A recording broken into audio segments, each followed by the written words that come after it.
تشریف لاتے ہیں رول نمبر 11 جن کا موضوع ہے علماء دیوبند کا ماضی میں کردار۔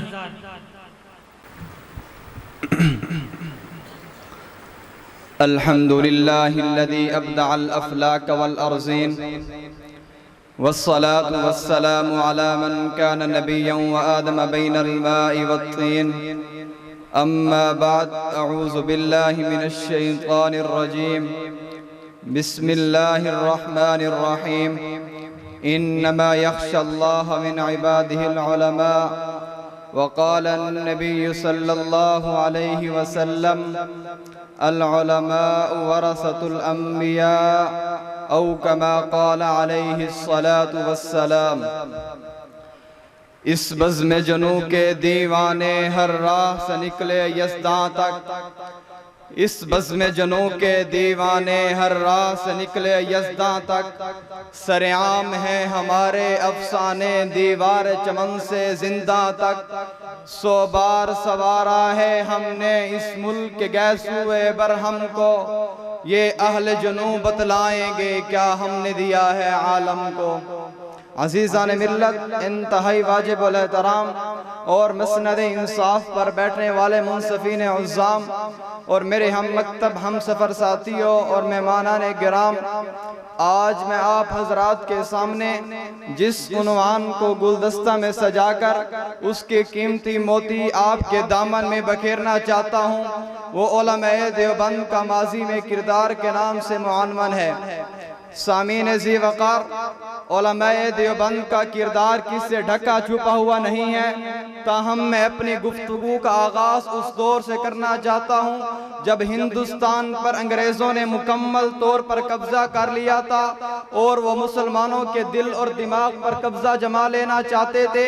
اسی کام کے لیے انہوں نے لارڈ میکالے کو کھڑا کیا جس نے یہ نعرہ بلند کیا کہ ہماری تعلیم کا مقصد ایسے نوجوان تیار کرنا ہے جو رنگ و نسل کے لحاظ سے ہندوستانی ہوں اور دل اور دماغ کے لحاظ سے انگلستانی ہوں۔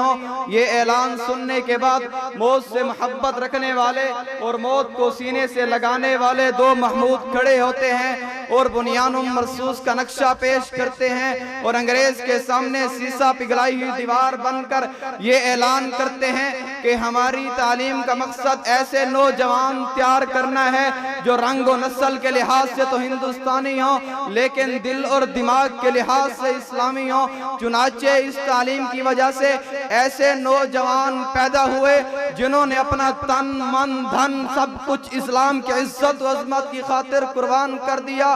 کوئی میدان، کوئی محاذ آپ کو ایسا نہیں ملے گا جہاں علماء دیوبند نے طاغوتی قوتوں کا مقابلہ نہ کیا ہو۔ اللہ کے فضل و کرم سے اللہ کا فرمان جاء الحق وزہق الباطل اسی جگہ ثابت آتا ہے، اور اس آیت کے تحت ہمیں یہ نظارہ دیکھنا پڑا جس طرح صحابہ اکرام رضوان اللہ علیہ مجمعین نے دین اسلام کی سربلندی کے لیے اپنی جانوں کے نذرانے پیش کیے، اسی طرح صحابہ اکرام کے حقیقی وارث علماء دیوبند صحابہ اکرام کے نقش قدم پر چلتے ہوئے اپنی جانوں کے نذرانے پیش کیے۔ صحابہ اکرام نے اپنے اہل و عیال کو قربان کیا، میرے اکابر علماء دیوبند نے اپنے اہل و عیال کو قربان کیا۔ صحابہ اکرام ظالم کے خلاف ڈٹ گئے، میرے اکابر انگریز کے خلاف ڈٹ گئے، انگریز کے خلاف کلمہ حق بلند کیا، حق کی شمشیر اٹھائی۔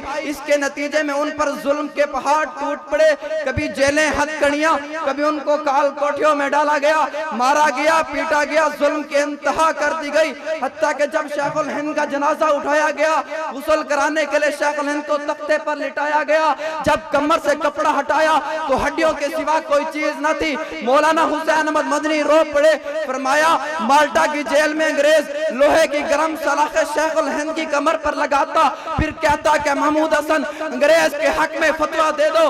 شیخ الہند کو جب ہوش آتا تو کہتے ہیں انگریز میرا جسم پگھل سکتا ہے، میں بلال کا وارث ہوں، میں صحابہ کا سپاہی ہوں، میری چمڑی تو ادھر سکتی ہے لیکن یاد رکھ میں انگریز کے حق میں فتویٰ نہیں دے سکتا کیونکہ میرا تعلق اس شجرے سے ہے۔ تو یہ سوچ کر چلتے ہیں نہ سر جھکا کے جیے نہ منہ چھپا کے جیے، ستمگر کی نظروں سے نظریں ملا کے جیے، راہ زندگی میں ایک دن کم جیے تو کیا ہوا، ہم ساتھ ان کے چلے جو مشعلیں جلا کے جیے۔ گرامی قدر سامعین، متحدہ ہندوستان میں جب انگریز نے عیسائی مشینری کا جال بچھایا، اسلامی عقائد و تہذیب اور تاریخ کو مسخ کرنے کی ناپاک کوشش کی، تو ان کا تعاقب اور مقابلہ کرنے والے یہی علماء دیوبند تھے۔ اگر یقین نہیں آتا تو جاؤ دہلی کی دور و دیوار سے پوچھو، شیخ الہند دہلی کی دور و دیوار سے پوچھو، انگریز کے خلاف سب سے پہلے مسلمانوں کو بیدار کرنے والا شاہ ولی اللہ محدث دہلوی کون تھا؟ انگریز کے خلاف سب سے پہلے جہاد کا فتویٰ دینے والا اور تلوار لے کر میدان میں نکلنے والا شاہ عبدالعزیز محدث دہلوی کون تھا؟ بر صغیر میں سب سے پہلے مدرسے کی بنیاد رکھنے والا قاسم نانوتوی کون تھا؟ 1857 کی جنگ آزادی کا ہیرو عبدالرشید گنگوہی کون تھا؟ مالٹا کی در و دیوار سے پوچھو شیخ الہند محمود الحسن دیوبندی کون تھا؟ شاملی کے میدان سے پوچھو انگریز سے ٹکرانے والا حافظ ضامن شہید کون تھا؟ حافظ ضامن شہید کون تھا؟ سکھوں کی جیل سے پوچھو عطا اللہ شاہ بخاری کون تھا؟ 18 سال پیغمبر کے روز انور پر بیٹھ کر حدیث پڑھانے والا حسین احمد مدنی کون تھا؟ ذوق اور بڑھاپے کی عمر میں دیوبند سے چل کر ہمارے اس بہاولپور میں ختم نبوت کی چوکیداری کرنے والا علامہ انور شاہ کشمیری کون تھا؟ اسمبلی ہال سے پوچھو اسمبلی میں باآواز بلند اذان دے کر بعد جماعت نماز پڑھنے والا مفتی محمود کون تھا؟ پاکستان کے چپے چپے سے پوچھو عظمت صحابہ کی جنگ لڑنے والا علامہ حق نواز جھنگوی کون تھا؟ اگر یقین نہیں آتا تو آج کے اسی موجودہ دور میں شیخ الہند اور مفتی محمود کی شکل میں انگریزوں کی ضروریت امریکہ جیسی سپر پاور کی دم پر پاؤں رکھنے والا مولانا فضل الرحمان کون ہے؟ شامعین محترم، انگریز نے جب بھی اسلامی عقائد و تہذیب اور انگریز نے جب بھی اسلام کو صفحہ ہستی سے مٹانے کی کوشش کی تو میرے اکابر علماء دیوبند نے ان کو لوہے کی لگام چڑھا کر ان کے ناپاک ارادے خاک میں ملائے۔ باطل جس شکل میں بھی آیا اس کے مقابلے میں حق دیوبند کی شکل میں آیا۔ میرے دوستو، آج ہم بھی وعدہ کرتے ہیں کہ اگر وقت آیا تو ہم بھی اکابر کے نقشے قدم پر چلتے ہوئے ایک نہیں ہزاروں جانیں نچھاور کر دیں گے، لیکن دین اسلام کے پرچم کا بھی سر نگوں نہیں ہونے دے گا۔ وآخر دعوانا الحمدللہ۔